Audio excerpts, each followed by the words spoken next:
basement.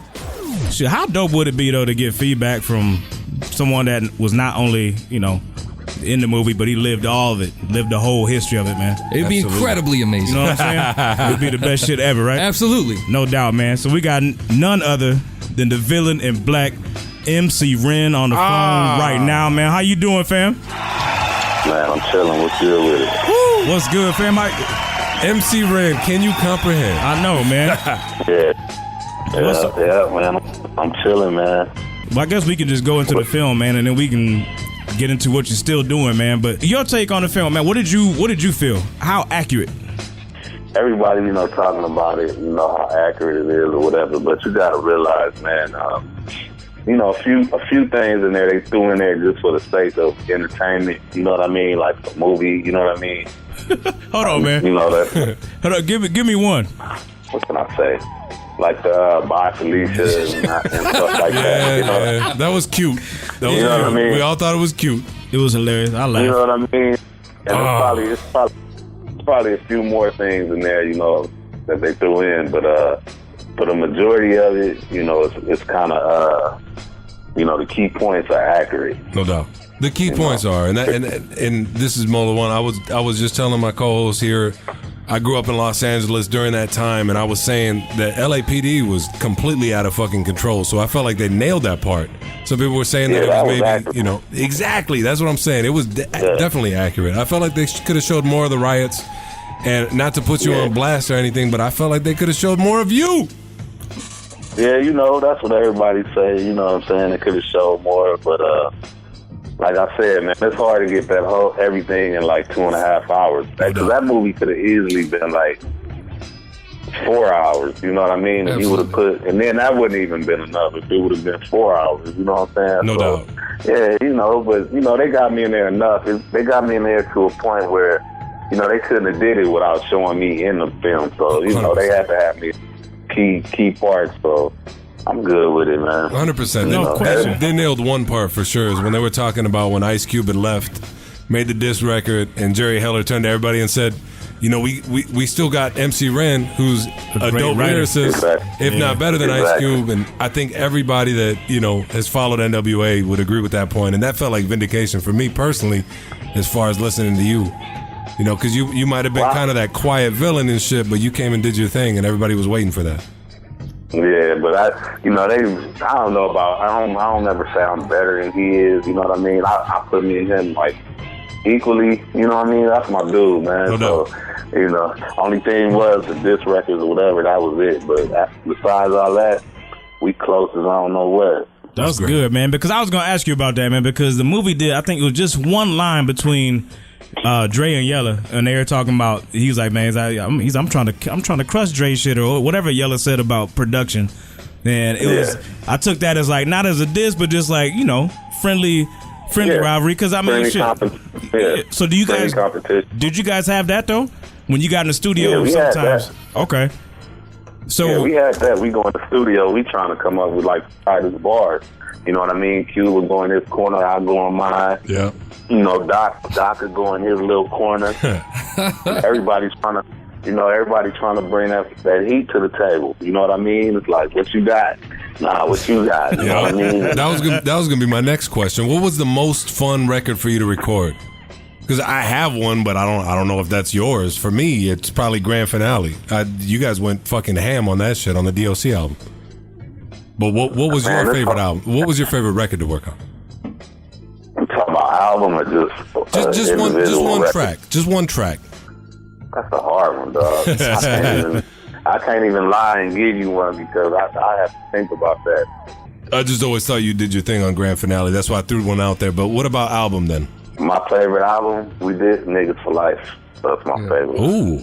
Okay, now tell me about that, man, because Straight Outta Compton was dope because it was the trendsetter, but for me, Niggas for Life is my favorite out of all your projects. And 100 Miles of Running was dope, but it was just an EP. Niggas for Life to me is, I thought, the kind of the birth of that G-Funk sound. And I thought, like, because back before that, it was everything was a lot of break beats. And don't get me wrong, Straight Outta Compton had incredible samples, a lot of mixing. The shit was dope. But on Niggas for Life, I felt like that was the true Cali starting to emerge. You had the fucking synthesizers. Yeah. What was you? Why is that your favorite project? Niggas for Life, man. It was just like, you know, it was a lot. It was stuff driving us on Straight Outta Compton. You know, wanted to put Compton on the map, West Coast, and all of that. But once we got to the Niggas for Life album, it was like the beats was just Dre came crazy, man. Them beats was so crazy. They was way different from.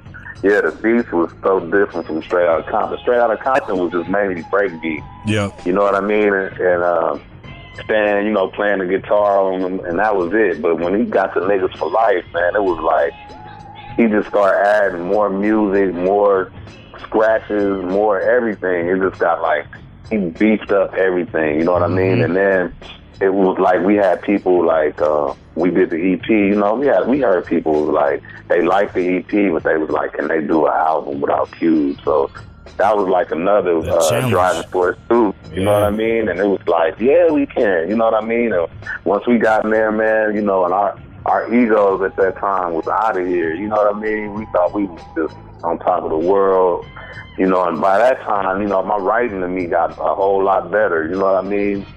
So it was like somebody in the N.W.A. after their first 2 seasons, and then they come like third or fourth, and they just like dunking on everybody. It's like that's how I felt with my lyrics. And then, you know, Doc got better with his lyrics, you know, because at that time Doc, he had the car crash and he couldn't rhyme no more. So it was like all his energy was just going into his pen, and it was like, you know, we just went in there and banged that out, man. And that album, to this day, like, I listened to it not too long ago. It's timeless, bro. I listened to it. I ain't gonna lie, I listened to it probably like a month ago for the first time in years, and it's like, damn, you can still listen to it from beginning to end.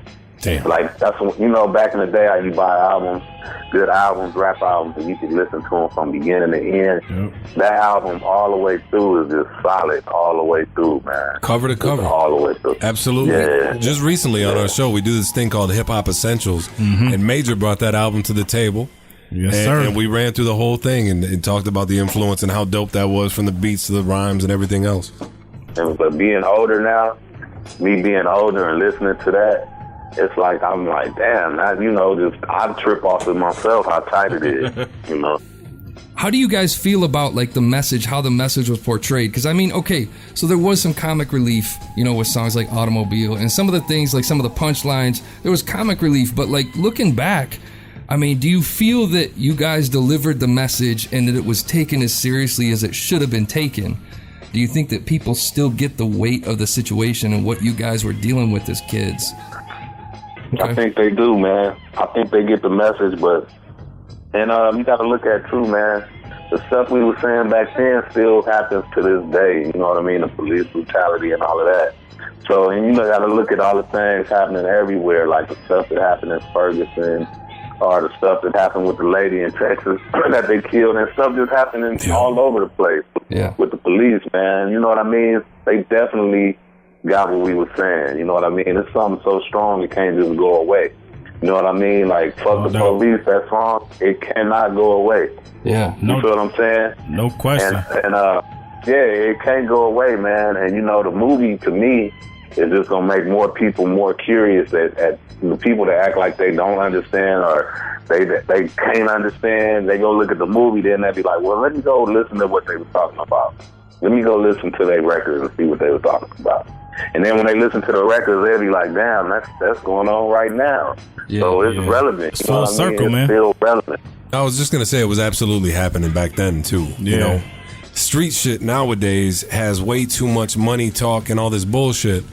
And when you start hearing, you know, N.W.A. tracks and you go back, you're like, that was not shiny as fuck. It was grimy. It's reality. Right. Yeah. It was dope. Right. No question. And the good thing, the movie might, in the movie, it might inspire artists to, you know, start talking more about shit like that, like we did, and be like, man, you know what? I'm gonna talk about the police too. I'm gonna talk about police brutality. I'm gonna talk about, you know, homelessness, whatever it is. You know what I mean? It might inspire people to start going back to that real, talking about that realness. So that's the good thing that we could be, looking forward to. No doubt, man. We can only hope, man. So let me get back to the movie real quick, man. I got just a couple other movie questions. We got to talk about Jerry Heller, man. Now, Paul Giamatti in the film did a great job portraying him. Or we believe. Or so we believe, man. So we think, and I want to talk to someone because you were more, closely aligned with Easy, especially like after Cube left, then eventually Dre left, and it seemed like you and Easy was still from the start, still tight. From you know what I mean? Yeah, and you guys were tight from the beginning. So the way that Heller was portrayed, man, like being emotionally connected to the group and having your guys' back, especially that one scene where you guys were in the studio and the cops come through and start fucking with y'all, and he was out there like with a vengeance, like trying to protect you guys, man. Was that accurate, or did he get a certain portrayal because of political reasons, or can you speak on that? I mean, when we got Jack like in front of the studio and all of that, he wasn't really there like that. You know what I mean? You know what I mean? Like that's probably they put that in there for the film. You know what I mean? But the character, like dude, Paul Giamatti, he did a good job. You know what I mean? And Jerry is Jerry, man. People that know Jerry, he just Jerry, man. You know what I mean? I don't know.